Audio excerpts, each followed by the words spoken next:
Now, last week, Britain's Daily Telegraph sparked outrage from unions and staff for installing workplace monitors on journalists' desks. Now, this could be one way to ensure you're getting the best out of your employees, but surely there are better ways. Earlier, we spoke to performance coach Andrew May. My reaction was it's a really good example to any leaders of what not to do, because it shows two things. Number one, it's an absolute lack of trust to stick a monitor underneath your desk to see how long people are there. So we might check underneath here and see if there's anything under your desk as well. And I think the second thing, though, this is a myth, and it purports the biggest myth in corporate Australia.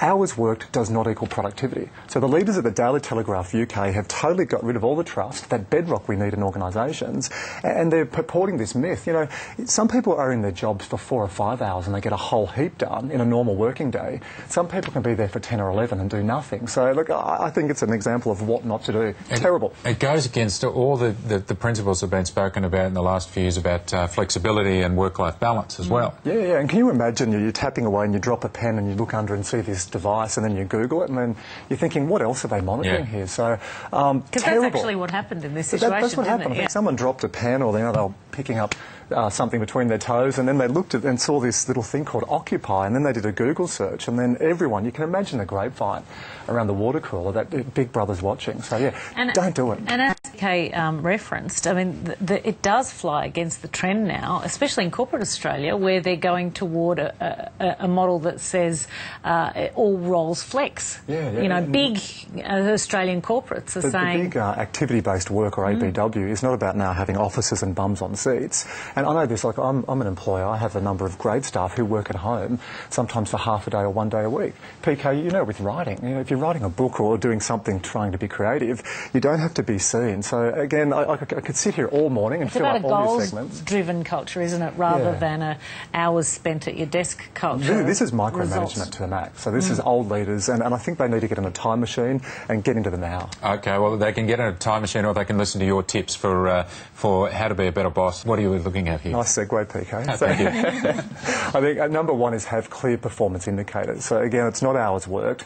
Is your job sales? Do you have to get a certain amount of sales? Is it customer service? Is it engagement scores? So again, for leaders to sit down and really look at how are we going to measure our people on real data, not hours sat at the desk. And the next one is all about linking career goals to your personal goals. What do you mean? Yeah, and this is really getting to the now. I think back in the 80s it was you come to work, you do your job, you go home, but the boundaries have blurred more than ever before. So it's sitting down and saying, look, Emma, here's our goals at work. What are yours, and how do we match those in between? I think Gen Y often get a bad rap, and some of the old managers say, you know, Gen Y, it's all about themselves. No, I think Gen Y have grown up often seeing mum and dad working the way they don't want to work. So now it's whether it's Gen Y, Millennial, Z, whatever the nomination, is sit down with your employees and ask, what do you want to get out of work? Here's where we're going with the organisation, and if you get on the same page, amazing things happen. And the next one builds into that as well. You have to understand working styles. It's really, and this is where it's tough being a boss, is to understand the personalities that are different within your workplace. Yeah, and I call these energy personalities. You two are both morning people.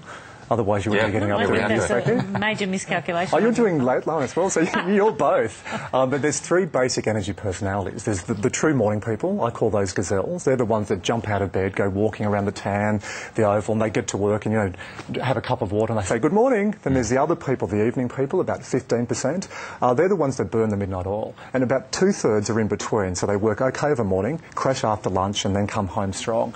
If managers know when their employees work better and align the work to that, you can get 30% more done in the workforce. That's smart. And the next one is fairly self-explanatory, but I guess what you're saying is that when you go to work, you're there to work. Yeah, do your job. Don't muck around, get to work. Some of the most productive people I know, Emma, are mums who do the school drop-off, get to work, and they've got 8 hours, and then they leave. So they actually focus on the job. Back to number one, clear performance indicators. Your job is not email, your job is not Facebook. And where does fun fit in? Got to have fun. I was going to do that with a bland face, but there's no place for fun in this organisation.